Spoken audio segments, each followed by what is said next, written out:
Oke guys, kali ini kita akan membahas update IHSG biasa secara harian. Kita buka dulu Composite. Sebelumnya sorry kalau agak berantakan, belum mandi juga, tapi ya nggak apa-apa lah. Secara Composite IHSG hari ini menguat ya, ditutup menghijau. Masih berkutik di area resisten, di area gapnya yang kemarin. Sebenarnya oke-oke aja sih, kalau misalnya emang break ke atas pun oke. Cuman ya hati-hati aja kalau misalnya ada koreksi-koreksi. Hari ini 4 big banks, BBCA, BMRI gitu pada banyak yang beli, asing beli. Jadi cukup oke. Kalau emang besok kuat bisa menguat ke atas, tapi kalaupun dia turun ke bawah itu juga biasa aja. Jadi jangan berekspektasi banyak karena sekarang lagi ada posisi di resisten. Ada saham pertama, ini 8 saham yang ada di grup Telegram t.me/freedom cuan. Jadi kalau teman-teman mau request itu bisa join aja di grup Telegramnya karena itu gratis. Jadi itu grup Telegram dua arah. Jadi bukan hanya saya aja yang ngomong, yang chat, tapi kalian juga bisa tanya-tanya. Jadi dua arah saling komunikasi. Yang pertama ada saham BHIT. Hari ini menguat cukup signifikan ya. Di sini udah saya gambar dari resisten dan supportnya. Resisten ada di 64, 66 sampai 68. Hari ini masih nggak bisa closing di atas 66. So far BHIT ini sebenarnya cukup oke ya. Jadi dia itu seperti lagi sideways di area bawah gitu, lagi sideways. Secara laporan keuangan pun BHIT itu bagus-bagus aja. Cuman yang jadi problem adalah BHIT ini karena ini harganya di bawah 100 ya, jadi sahamnya itu lumayan cukup fluktuatif. Nah, saran dari saya untuk bermain di trading di saham seperti ini itu harus fast trading aja.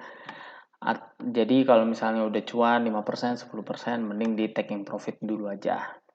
Nah, manfaatkan kalau besok dia turun kembali ke bawah ke 57 atau ke 60 gitu bisa langsung beli. Jadi besok skenario pertama bisa breakout buy.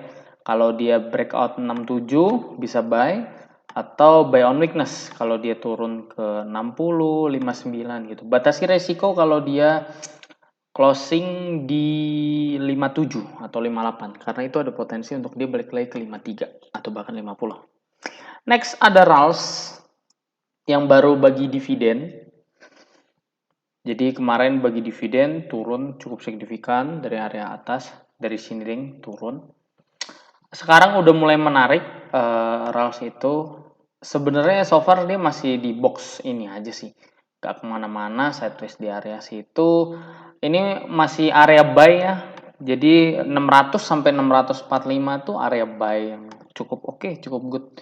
Jadi kalian bisa manfaatkan beli di 600 sampai 645. Paling enggak chance-nya ada naik ke 755 sampai ke 800. Ada CMPP. CMPP ini udah sangat nggak menarik ya begitu dia kemarin udah ngebreak bullish channel ini, jadi channel uptrend itu di break udah mulai nggak menarik. Kalau mungkin teman-teman ada yang nyangkut ya gimana ya, sebenarnya kalau saham-saham yang ibaratnya bergeraknya volatile itu sebisa mungkin dijagain. Jadi jangan beli terus hold, ditinggal tidur, ditinggal kerja, atau bahkan sampai di hold gitu lama. Udah mulai mendekati area demand lagi di 182 sampai area bawah sini, mungkin bisa consider untuk beli. Tapi kalau buat yang belum punya, kalau saya sih mending skip ya daripada beli kayak beginian. Next ada Raja. Raja ini menarik banget. Dimana secara daily itu dia masih uptrend. Jadi dia kayak gini polanya. Kalau besok dia turun ke 400 gitu ya, bisa manfaatkan untuk beli di 400, jadi area sini 386. Selama dia masih di atas 386 itu masih good, tapi kalau di bawah 386 kita cabut dulu, kita out, closing gitu ya. Next ada Breeze. Breeze ini downtrend parah, bergerak masih di bawah MA50, bergerak masih di bawah MA100. Jadi ini sangat downtrend. Cuman kalau kita lihat secara daily, ini udah mulai ada namanya technical rebound. Ingat ya, rebound bukan reversal. Rebound artinya ya hanya bounce aja, hanya memantul karena ada support di situ, bukan berarti reversal. Kalau reversal artinya pembalikan arah. Yang tadinya downtrend menjadi uptrend, itu namanya pembalikan arah. Atau yang tadinya uptrend jadi downtrend. Atau downtrend jadi uptrend gitu. Nah, sekarang bridge ini lumayan oke, bagus. Bisa spekulasi buy ya. Kalau ini namanya spekulasi bukan buy on weakness. Spekulasi buy, batasi resiko kalau misalnya dia closing di bawah 14.15. Stokastiknya udah mau berpotongan di atas 50 berarti oke. MACD juga oke. Next ada palm. Kalau nggak salah dia ada inverted head and shoulder. Yap, benar. Jadi secara technical weekly palm itu menarik. Bentar. Nah, palm itu menarik kenapa? Karena dia so far pergerakannya seperti ini. Jadi ini menarik. Besok kalau misalnya dikasih merah bisa cicil buy ke bawah. Targetnya paling nggak ke 1140 dari palm. Itu weekly-nya. Daily-nya itu ada inverted head and shoulder. Jadi kurang lebih di sinilah. Nah, itu inverted and shoulder. Jadi ini left-nya, right-nya, dan itu break. Targetnya pun sama, kurang lebih ke resisten yang terdekat. Jadi untuk palm juga cukup menarik. Nih ya kalau saya gambarin.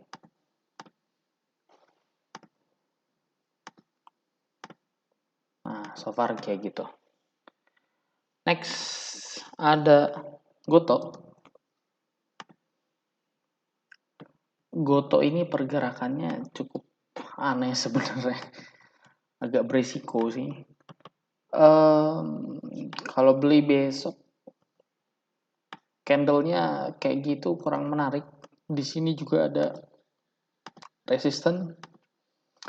Coba kita pakai Fibo ya. Fibonacci dari low ke high. Oke, dia kepentok di resisten 388, Fibo 0,786. Berarti kalau besok dia bisa turun ke 346 itu oke. Atau kalau nggak breakout buy bisa ke 388. Jadi kalau 388 di break bisa beli, targetnya ke 444. Atau nggak paling nggak ke 400-an lah. Next, saham terakhir BBYB. Ini saham yang cukup fenomenal. Jadi proyeksi saya BBYB itu ngebuat yang namanya cup and handle. Jadi udah mulai oke lah. Kenapa? Karena MACD-nya udah mulai naik ke atas, stokastiknya juga udah mulai berpotongan di sini dengan pattern-nya kurang lebih kayak gini. Jadi sini udah ada. Jadi kemarin waktu dia naik di sini ternyata udah ada rebound di 12.30. Berarti ini cup, ini handle-nya. Kalau ini terkonfirmasi, syarat konfirmasinya adalah dia break 1480-nya, berarti dia berkesempatan atau berpeluang berpotensi untuk naik ke 1785. Itu dari BBYB. Cuman kayak gini itu kan ibaratnya kan agak-agak spekulasi ya, karena masih di bawah, masih lumayan downtrend ya. Kalau teman-teman mau yang lebih safe, lebih aman gitu, lebih sejahtera dalam trading, bisa manfaatkan kalau dia udah break dari ini, garis yang atas ini. Saya tebelin ya, di garis yang atas ini. Jadi kalau dia udah break 1900 lah, dia udah bermain di angka 2000, itu baru sedikit lebih safety daripada beli di area sekarang. Ya tapi namanya beli lebih safety berarti kan low risk, ya returnnya juga lebih low. Karena lumayan nih kalau beli di sekarang, walaupun sekarang itu high risk, tapi kalau beli sekarang ke sini 47% sendiri. Lumayan kan? Jadi gitu aja buat teman-teman yang mau request juga bisa langsung join di Telegram di atas ini @.me/freedomcuan, semuanya gratis. Dan thank you semuanya, share ke teman-teman kalian semua. Jangan lupa like, comment, subscribe. Goodbye.